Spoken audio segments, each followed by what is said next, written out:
যাদের হার্ট দুর্বল তারা আমার এই ভিডিওটি দেখবেন না। জিনেরা মূলত 5টি গাছে বসবাস করে। নাম্বার 1, বাঁশঝাড়।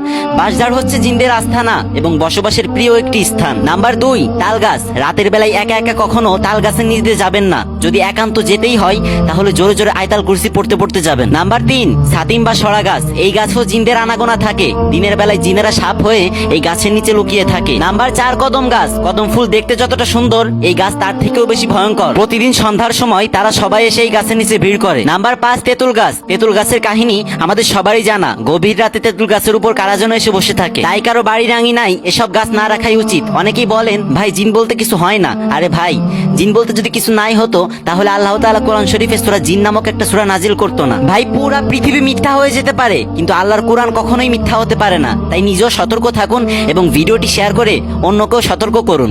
ধন্যবাদ।